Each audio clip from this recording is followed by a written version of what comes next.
Привет! С вами Светлана English Online, и сегодня мы будем выполнять задание 3 по говорению в ОГЭ. Тему я взяла с ФИПИ, и вы видите ее на экране.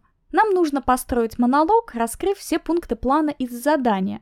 За оставшееся время нам с вами нужно успеть продумать свой монолог, чем мы сейчас и займемся. Сегодня мы говорим о диких животных. I'm going to talk about animals. There are a lot of different animals in the world. Some are domestic, others are wild. For example, in my region there live such wild animals as bears, wolves, deer and foxes. Sometimes we can also see hares and squirrels in our local forests. A lot of wild animals are kept in zoos. I think that people build zoos in different cities and towns because they want to protect wild animals from hunters. Besides, they want to give others a chance to see wild animals in real life. It's hard to believe, but some people want to keep a wild animal as a pet. I don't think it's a good idea, because wild animals can seriously injure their owners and other people. Moreover, wild animals need special food, which is very expensive, and a lot of space. In my opinion, keeping them at home is cruel and should be banned. In conclusion, I'd like to say that animals are a necessary part of our life. That's all I wanted to say. Вот и все. А теперь давайте разберем все по порядку. Когда вы видите задание на экране, у вас есть 1,5 минуты на подготовку. Что можно успеть за эти 1,5 минуты? Внимательно прочитать задание и понять тему монолога. Изучить пункты, которые надо раскрыть. Найти ловушки типа вопроса why и множественного числа в вопросе. Быстро в голове прикинуть, о чем вы скажете, только самую суть. Ну, если успеете, можно попробовать проговорить свой монолог на английском. Давайте пройдем все эти этапы. Итак, наша тема – animals. Что о них нужно сказать? Первое. Виды животных, разные виды, в нашем регионе. Можно просто перечислить тех, что знаете, и сказать 2 предложениями. Живут такие-то, еще иногда можно увидеть таких-то. Второе. Почему строят зоопарки в разных городах? Можно назвать 2-3 цели в разных предложениях. Чтобы дети смотрели, чтобы защитить животных, дать им хороший уход. Третье. Хорошая ли это идея держать дикое животное дома? И почему? Здесь нужно ваше мнение и хотя бы один аргумент для объяснения, почему вы так думаете.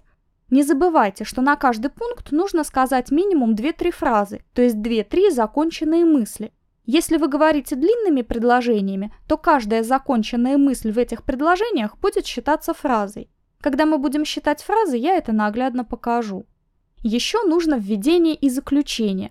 Введение нужно для того, чтобы представить тему, о которой мы будем говорить, а заключение, чтобы закончить монолог и, возможно, сделать какой-то вывод. И введение, и заключение входят в объем монолога, то есть 10-12 фраз включают в себя рассказ по всем пунктам, плюс введение и заключение. Больше 12 фраз говорить можно, главное говорить по теме и уложиться в 2 минуты.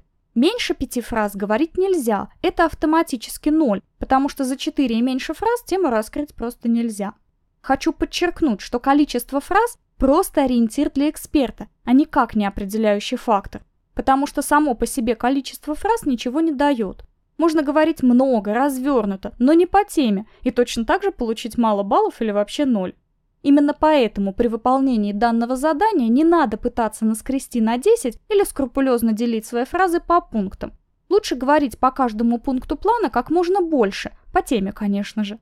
И тогда не придется мучиться с подсчетом и самопроверкой. Теперь давайте строить сам монолог. Начинаем с введения. Самое простое – сказать вводную фразу, которая просто обозначит тему. Я так и сделала. Получилось максимально просто, зато понятно. I'm going to talk about animals. There are a lot of different animals in the world. Some are domestic, others are wild. Здесь 3 фразы, выраженные 3 простыми предложениями.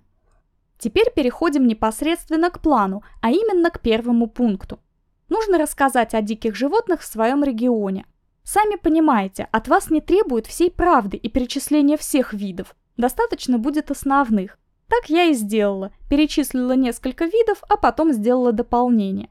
For example, in my region there live such wild animals as bears, wolves, deer and foxes.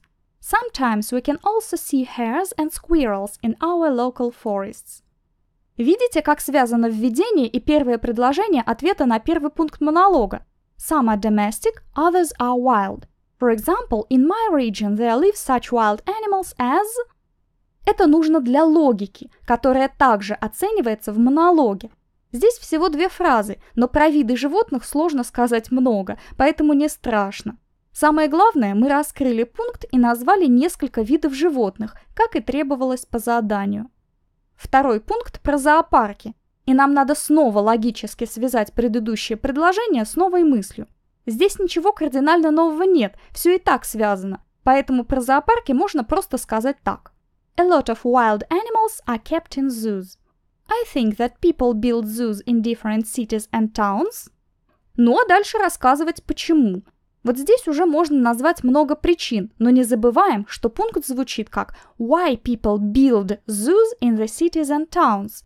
Значит, к этому и надо вести весь свой рассказ. Я решила сказать так. Because they want to protect wild animals from hunters. Besides, they want to give others a chance to see wild animals in real life. Видите, тут целых две причины строить зоопарки во всех городах.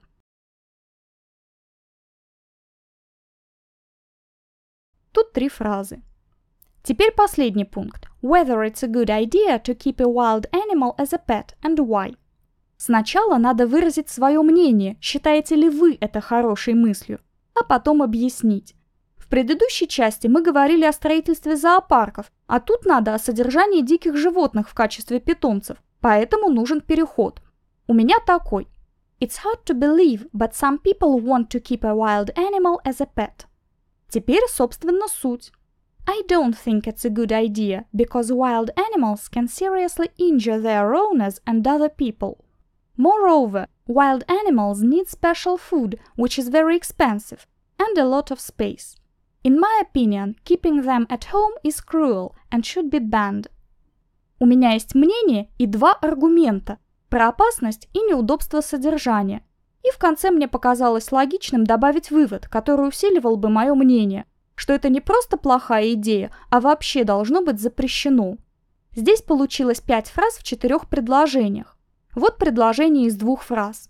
I don't think it's a good idea because wild animals can seriously injure their owners and other people.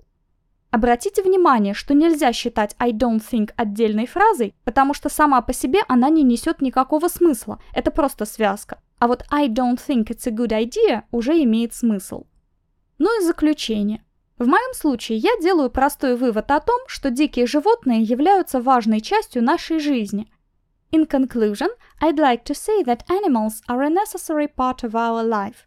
That's all I wanted to say. В заключении всего 2 фразы, но этого достаточно. Теперь, если сложить все фразы вместе, то в нашем описании получится 15 фраз. Итак, вот что в итоге получилось. Обратите внимание, что это задание базового уровня, а значит лексика и грамматика могут быть простыми. В общем-то, в большинстве случаев я использовала самые простые слова и выражения, а также самые простые связки. После того, как во введении было сказано, что бывают домашние животные, а бывают дикие, я перечисляла диких животных своего региона, использовав связку for example. Предположение, почему люди строят зоопарки, я начала с I think that, а объяснение с because. Еще у меня был второй аргумент, я его начала с besides. Раскрытие третьего пункта я начала с It's hard to believe, but, потому что нужен был переход от содержания животных в зоопарках к содержанию диких животных дома, а эта связующая фраза идеально намекнула, что сейчас мы будем раскрывать третий пункт плана. Свое мнение я на этот раз выразила через I don't think, объяснение снова через because, а еще один аргумент через moreover. Потом снова мнение, и чтобы не повторяться, я использовала in my opinion. Ну и для заключения у меня in conclusion. Надеюсь, это видео помогло разобраться, как выполнять данное задание по говорению в ОГЭ. В любом случае, если вы будете чаще практиковаться, у вас будет получаться все лучше и лучше. Ставьте лайки, подписывайтесь на канал, на мой паблик ВКонтакте и Инстаграм. Хороших вам тем, удачных идей и высоких баллов. С вами была Светлана English Online. Удачи на экзамене! Пока!